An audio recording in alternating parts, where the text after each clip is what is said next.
ओम शांति to all the divine angels. कैसे हैं आप सब लोग? होप सो कि सब लोग बहुत अच्छे हैं और अच्छे से पुरुषार्थ कर रहे हैं। बीच में 2 दिन का ऑफ हो गया था, उसके लिए माफ़ी चाहूँगी। आज अपनी अवैध मुरली सीरीज़ में जो नेक्स्ट मुरली हमें देखनी है वो है 20 मई। 20 मई की ये मुरली है। 1971 की हम अवैध मुरलीज पढ़ रहे हैं, जिसका टाइटल है विधाता वरदातापन की स्टेज। ठीक है जी। तो विधाता कौन है, वरदाता कौन है, ये चीज़ तो सबको ही पता है। तो बाबा ने हम लोगों को भी, ब्राह्मणों को भी ये टाइटल दे दिए हैं कि तुम भी तो भाग्य बनाने वाले हो ना, तुम भी तो वरदान देने वाले हो। जो बाप का कर्तव्य है वो बच्चों का भी है कि बाकी आत्माओं को तुम्हें छुट्टी दिलानी है। तो बाबा ने कहा, शिव भगवान जितना जितना वरदाता बनते जाएंगे उतना ही वरदाता बन वरदान देने की शक्ति बढ़ती जाएगी। कि तुम बनते जाओ और तुम्हारे अंदर आता जाएगा, तुम बनते जाओ तो आता जाएगा। वह बोल रहे कि दोनों ही अनुभव करते हैं, अभी सिर्फ विधाता का पार्ट है और अंत में वरदाता का पार्ट होगा। क्या समझते हो? तो अब सबने अलग अलग बताया। ठीक है। तो बाबा ने ये बताया फिर कि वरदान जो है किन आत्माओं को देते हो और वरदाता किसके लिए बनते हो। देखो, एक होता है नॉलेज को देना और दूसरा है वरदान रूप में देना। तो विधाता क्या करता है? एक तरीके से उनका भाग्य लिख देता है। किस तरह से हम किसी को ज्ञान सुनाते हैं, किसी को अच्छी बात सुनाते हैं, किसी को पुरुषार्थ में आगे बढ़ने की कोई ऐसी चीज़ हम उसको बता देते हैं, उसकी हेल्प कर देते हैं, सहयोग एक तरह से कह लो। तो उससे क्या होता है, उस आत्मा का हम भाग्य बना रहे हैं एक तरीके से कि हमारे द्वारा उसका भाग्य बन रहा है। तो ये हो गया विधाता बनना, वरदान देना। बस किसी को भी वरदान दे दिया और हो गया, जैसे बाबा वरदान देते हैं। तो यही है ना। तो बाबा ने कहा कि आप उन आत्माओं को ज्ञानदाता बनने के साथ साथ ना आत्मा को बल देने के लिए शुभ भावना भी रखो, शुभ चिंतक भी बनो। ठीक है। तो ऐसे करके वरदाता बन सकते हो कि उनके अंदर वो उस चीज़ को फील करे जिस चीज़ की कमी है उनके अंदर।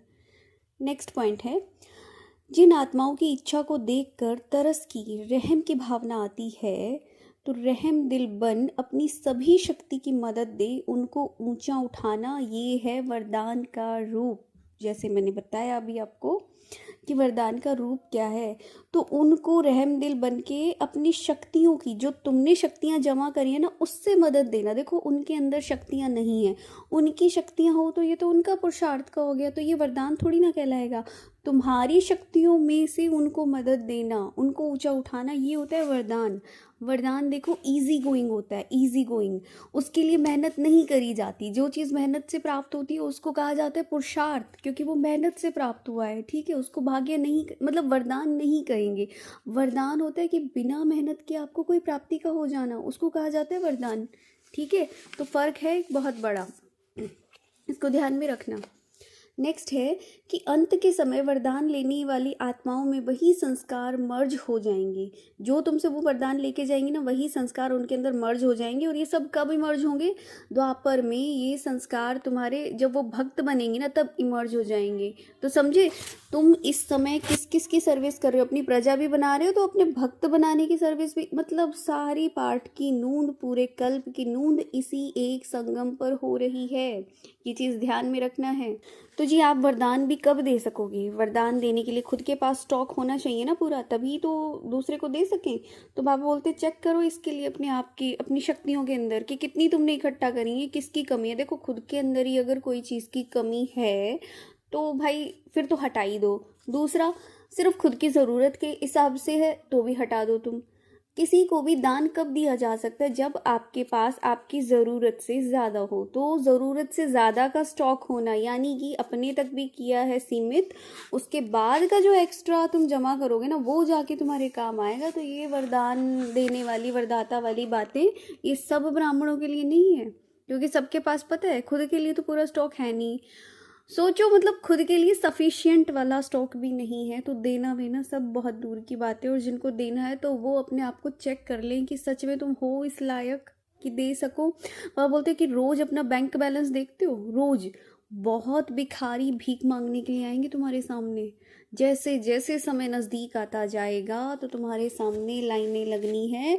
और देखना, उस समय तुम्हें अपने भाग्य के ऊपर, उस समय नशा होगा, अभी नहीं। ठीक है। अभी भी शायद कसर है, थोड़ी सी कमी है, कमी तो नहीं क्या, मतलब मार्जिन बची हुई है।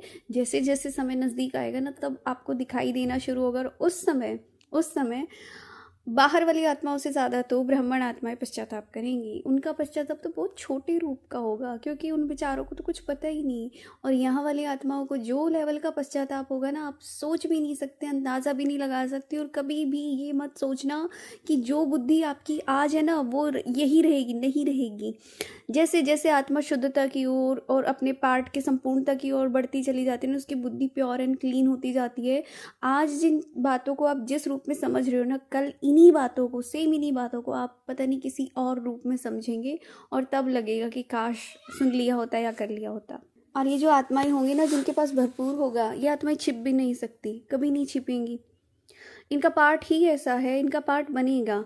आप चाहो या ना चाहो, ये स्टेज पर प्रत्यक्ष होंगी ये आत्माएं, जिनके पास है।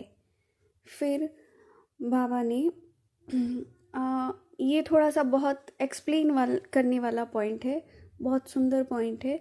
तो इसको ना नेक्स्ट मुरली में ही देखते हैं, ठीक है, क्योंकि इसके ऊपर थोड़ा सा एक बार एक्सप्लेनेशन में जाने देंगे, बहुत सारी चीज़ें इससे कनेक्ट होंगी। तो जी आज के लिए इतना ही।